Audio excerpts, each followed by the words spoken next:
रायपुर में पुलिस ने नशे के सौदागरों पर शिकंजा कसा है। तेलीबांधा पुलिस ने कार्रवाई करते हुए कार से 42 किलो गांजा बरामद किया। आरोपी भिलाई का रहने वाला बताया जा रहा है, जो उड़ीसा से गांजा यूपी ले जाने की तैयारी में था। जब्त गांजे की कीमत 6,30,000 रुपए आंकी गई है। ये कल दिनांक की घटना है 5/9/22 की अवंती विहार से तालाब के पास पुलिस से सूचना मिली कि एक व्यक्ति अपने व्हाइट रंग की स्विफ्ट डिजायर का गांजा रखा हुआ है, जिसे बेचने की तलाश कर रहे हैं। मुखबिर सूचना पर तत्काल स्टाफ के द्वारा घेराबंदी कर व्हाइट कलर की स्विफ्ट डिजायर कार को पकड़ा गया। उसके अंदर एक व्यक्ति मिला तो उसका स्कैनर पर अपना नाम राकेश नागपुरे टाटा लाइन कोका थाना सुपेला का बताया। इसके पास से गाड़ी और लगभग तौल में 42 किलो गांजा बरामद हुआ है। कोरबा के चुनचुनी की रहने वाली युवती प्रियंका पिछले 24 अगस्त से लापता है। युवती सतरंगा में पिकनिक मनाने गई थी, जहां से वो लापता हो गई। परिजनों की खोजबीन के बाद कोई पता नहीं चलने से कुसमुंडा थाना में लिखित में सूचना दी।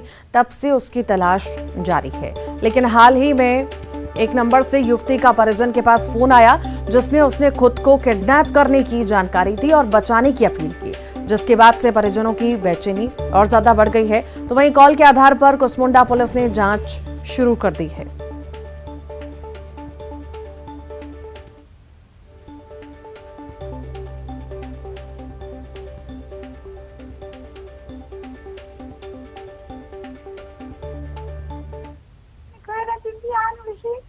कौन? हेलो, काचुर बोली। कहाँ चुर बोली? नहीं पता मुझे। का नंबर बेटा? नहीं पता, चोरी करके आया। कौन ला है? नाम जा तो सेठी का नाम बता। चुर बोली। नहीं पता, बंदूक धरे हुए। बंदूक रो मत काका नंबर है तो नहीं पता है। बोला कि बंद कर वो नंबर है, तो मैं बहुत मुश्किल से रो मत तेना चुलबुली ते चुपचाप फोन लगा चुलबुली। मेरे नंबर मोबाइल में मैं भाग गया, मैं गेम खेला 2 मिनट के पता नहीं बहुत दूर में। बेटी 24 तारीख से लापता है। कैसे लापता है?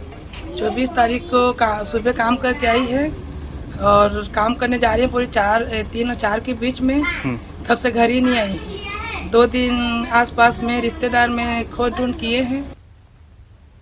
राजनांदगांव के बूढ़ा सागर तालाब का सौंदर्यीकरण का काम चालू है। नगर निगम के अधिकारियों ने कागजों में ही कर दिया है ये काम। प्रदेश सरकार की ओर से स्वीकृत 17 करोड़ रुपए में से 15 करोड़ रुपए का भुगतान कार्यों का सत्यापन किए बिना ही ठेकेदार को कर दिया गया, जबकि आधे से ज्यादा काम अभी भी अधूरा है। आरोप है कि इस मामले में तत्कालीन इंजीनियर सहित 2 इंजीनियर और लेखापाल के खिलाफ एफआईआर दर्ज करने का प्रस्ताव सामान्य सभा की बैठक में पास किया गया, लेकिन अभी तक नगर निगम ने एफआईआर दर्ज नहीं की।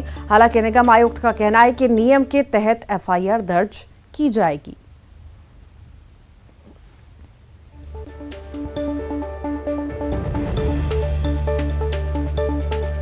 सामान्य सभा में कुछ प्रस्ताव पारित किए गए हैं बूढ़ा सागर और रानी सागर मामले में।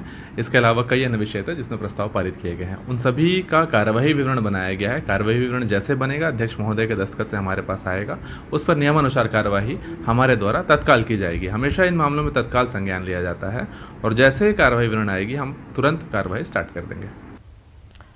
लोगों के शौक भी किस हद तक के होते हैं। शौक के काम करने के लिए लोग हमेशा अपनी पूरी ऊर्जा लगाते हैं। इसकी बानगी देखनी हो तो आपको ले चलते हैं जगदलपुर। यहाँ प्रयास नाग इंजीनियरिंग छोड़कर अब चाय बेच रहे हैं। उन्होंने 2 साल तक इंजीनियर के पद पर काम किया, लेकिन इन्हें हमेशा से फूड बिजनेस का शौक था और इसी शौक के चलते प्रयास ने इंजीनियर का पद छोड़कर अपनी चाय की दुकान खोल ली। पहले तो इनके घर वालों ने इन्हें बहुत बुरा भला कहा, लेकिन प्रयास की पहल के अच्छे परिणाम को देखते हुए अब उनके माता पिता समेत सभी घर वाले काम में हाथ बटाते हैं। प्रयास चाय पिलाने के साथ मैगी, बर्गर, सैंडविच भी खिलाते हैं, लेकिन इनका सपना है कि वे बस्तर के लजीज व्यंजनों को भी पूरे प्रादेशिक तरीके से बेचकर उसे नई पहचान दिलाएं। वजह यही थी कि मुझे जॉब करने में उतना मज़ा नहीं आ रहा था और मुझे अपना काम करने में मुझे फूड बिज़नेस में शुरू से ही दिलचस्पी रही थी। कॉलेज के दिनों में भी मेरा स्टार्टअप था अपना खुद का, जिसमें मैं लोगों को टिफ़िन सर्विस प्रोवाइड करता था। तभी से मेरी जो दिलचस्पी है वो फूड बिज़नेस की तरफ में रही। इस वजह से मैं 2 साल में मैंने काम किया, और काम करने के बाद मुझे ऐसा लगा कि ये वो काम नहीं है जो मेरे को हमेशा लाइफ टाइम तक करना है, और मेरी जो दिलचस्पी है, पर्सनल जो रुचि है मेरी, वो फूड की तरफ ज़्यादा है।